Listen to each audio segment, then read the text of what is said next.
योना नबी निनवे देश में जाकर प्रचार करने लगा। निनवे देश 40 दिन के बाद विनाश किया जाएगा। आज का वचन कहता है, शीर्षक कहता है, अपने जीवन का महामारी से कैसे बाहर निकले। अपने जीवन का महामारी से कैसे बाहर निकले। शीर्षक कहता है, आपके जीवन में कौन सा महामारी आ चुकी है। आपके घर में, आपके बच्चों में, आपके बिजनेस में, है ना, आपके बेटा बहू में, जवान बेटा बेटी में, बच्चों के पढ़ाई लिखाई में, पति पत्नी के रिश्ता में कौन सा महामारी आ चुकी है। आज वचन को सुन के उस महामारी को भगाना है नहीं? भगाना है कि नहीं? रखना है। पड़ोसी का हाथ मिला बोलो, जोर विश्वास कर और महामारी को भगा लो। बोलो,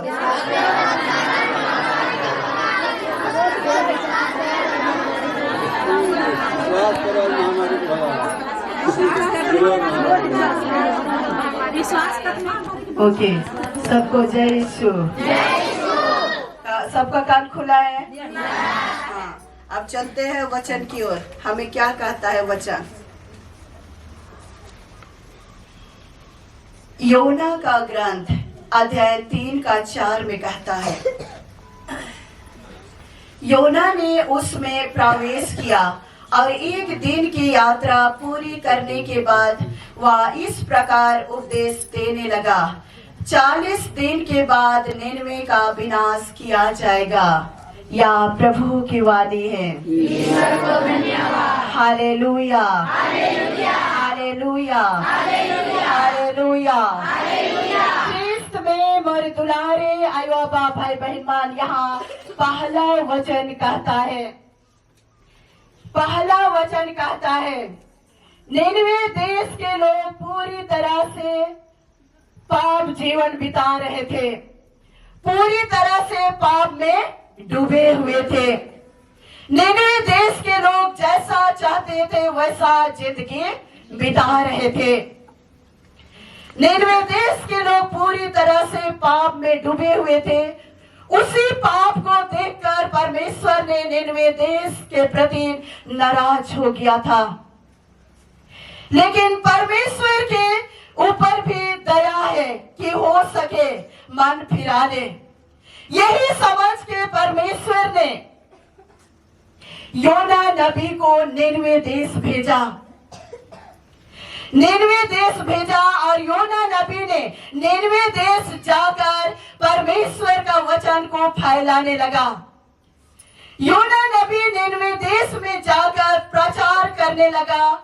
निनवे देश 40 दिन के बाद विनाश किया जाएगा।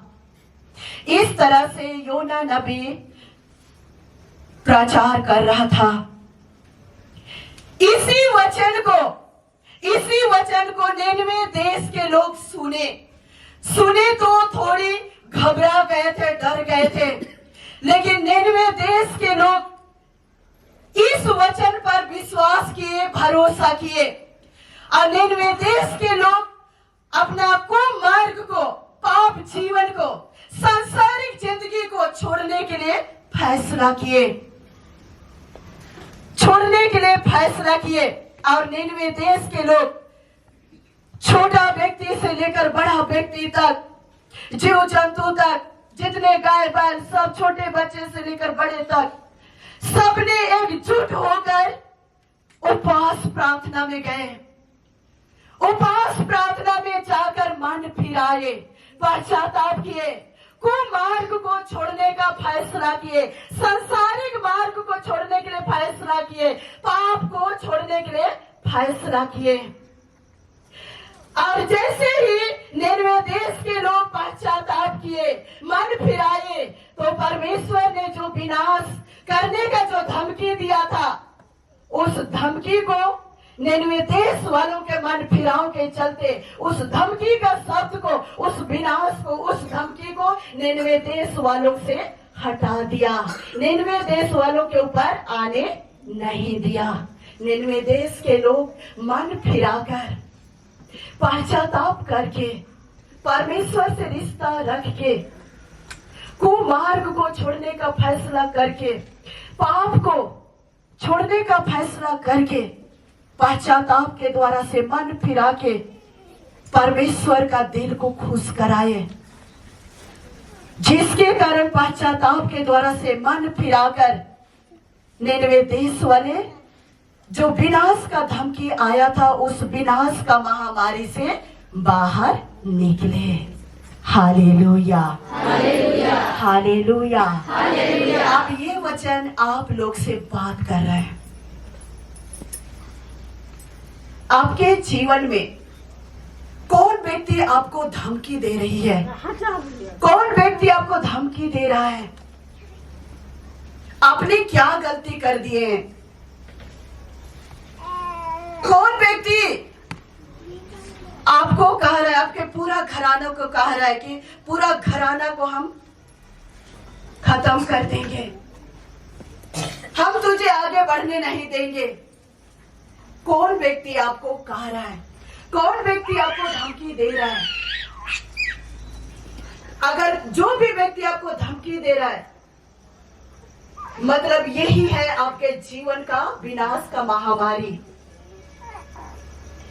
तो अगर इस धमकी चीजों से, इस धमकी केस से अगर बाहर निकलना चाहते हैं तो जाना पड़ेगा आपको, उस व्यक्ति के पास जाना होगा, समाधान करना होगा, क्षमा मांगना होगा, तब जाके आपके जीवन में जो भी व्यक्ति धमकी दे रहा है उस धमकी का केस हट जाएगा, धमकी का केस से आप बाहर निकल जाएंगे। यहाँ हमें निनवे देश वाले लोग हमें सिखा रहे हैं।